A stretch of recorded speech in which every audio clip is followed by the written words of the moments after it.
এবার শাসনের খবরে যাব। শাসনে খাল মজে গেছে, পলি পড়ে মজে গেছে, আর মৎস্যজীবীদের মাথায় হাত। চিন্তার কারণ কতটা গুরুত্বপূর্ণ এই খাল, কেন চিন্তার কারণ? মজে গেলে পরে, খাল মজে গেলে পরে অবশ্যই একটা পরিবেশের ভারসাম্য নষ্ট হয়, কিন্তু এখানে মৎস্যজীবীদের মাথায় হাত, কারণ বর্ষায় মাছ ভেসে যাওয়ার আশঙ্কা। অভিযোগ 10 বছর ধরে সংস্কার হয়নি খালের। কথা বলার আগে মৎস্যজীবীরা কি বলছেন দেখুন।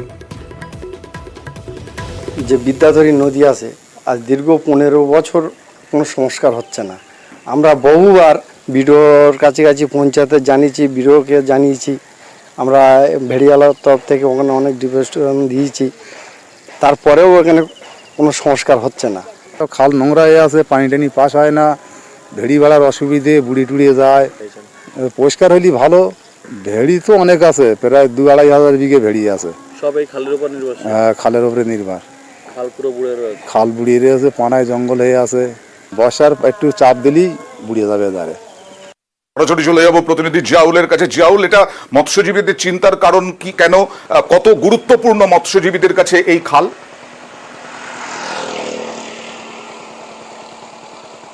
দেখো, খুবই গুরুত্বপূর্ণ, তার কারণ এই বিদ্যাধরীর থেকে একেবারে ছোট খাল বড় খাল নামে পরিচিত, সেখান থেকে এই খাল থেকেই জল এসে এবং প্রায় না হলেও প্রায় বিঘা কয়েক হাজার, অর্থাৎ প্রায় 4,000-5,000 বিঘা জমি এখানে চাষ হয়।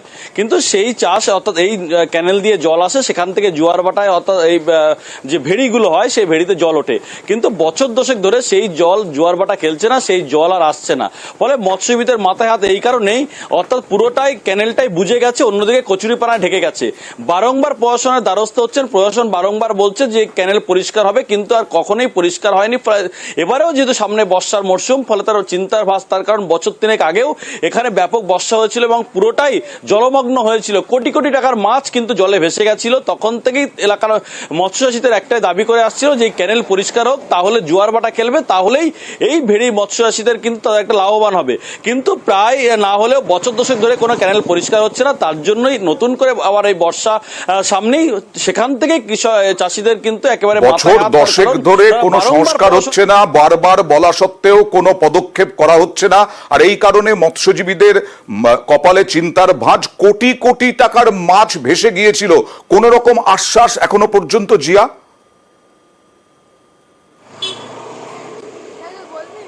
দেখো, এখনো পর্যন্ত আশ্বাস বলতে লোকাল প্রশাসন, অর্থাৎ বারাসাত 2 নম্বর ব্লকের বিডিও স্পষ্ট দাবি যে এটি তার অধীনে নয়, অর্থাৎ এটি একেবারে ইরিগেশন দপ্তরের, তারাই এটা করবেন। কিন্তু তিনিও এটা নিয়ে বিভিন্ন সময় পরিদর্শন করেছেন এবং তার স্পষ্ট দাবি তিনি দ্রুত এই ইরিগেশন দপ্তরের আধিকারিকদের সঙ্গে কথা বলবেন এবং দ্রুত যাতে এই ক্যানেল পরিষ্কার হয় সেটা তিনি দ্রুত চেষ্টা করবেন, এমনটা আমরাও চাই। দ্রুত সংস্কার হোক খালের, কারণ মৎস্যজীবীরা যাতে নিজেদের মতো করে অন্তত মাছ চাষ করতে পারেন। আর ভেড়ি ব্যবসায়ী তারাও তো চিন্তায় রয়েছেন, কি বলছেন তারা দেখুন। 1 নম্বর খাল সংস্কারটা হলে জোয়ার ভাটাটা খেললে, জোয়ারটা যেরকম আমরা পাবো, পানির জন্য পানির ব্যবসা, পানি এই এখন এই ভেড়িতে এতটা পানি থাকা দরকার, সেখানে হয়েছে মাত্র 1 ফুট 1.5 ফুট পানি। এতে কি মাছ চাষ হয় নাকি? সমস্ত ভেনামি ফেলেছিল, 20 লাখ ভেনামি ফেলেছিলাম। 20 লাখ ভেনামি গরমেতে পানি না থাকার কারণে সমস্ত 6 লক্ষ টাকার মাছ সব শেষ হয়ে গেল। 6 লক্ষ টাকাটা বড় কথা, এখন আমার 12 লাখ টাকা খাজনা দিতে হবে শ্রাবণ মাসের 15 তারিখে। এই 12 লক্ষ টাকাটা কথা দেবো। ওই মাছ ফেলেছিলাম উপরে ভরসা করে যে মাছ দেবে নিশ্চয়ই, মাছও সব কিছু হয়েছে, কিন্তু গরমে সব মাছ শেষ হয়ে গেল, পানি নেই, পুরো শেষ হয়ে গেল। ভিডিও কি বলছেন দেখা যাক। বড় খাল ছোট খাল যেটা আছে সেটা এখানকার মাছ চাষিদের ক্ষেত্রে লাইফ লাইন, তার কিন্তু এটা খানিকটা মজে গেছে, এটাও ঘটনা। এবং এটা আমি যেটুকু শুনেছি সেটা আনঅফিসিয়ালি, সেটা লোকাল মাছ চাষিরা অনেক সময় বলে, তো রিটার্ন এখনও সেরকম কিছু পাইনি।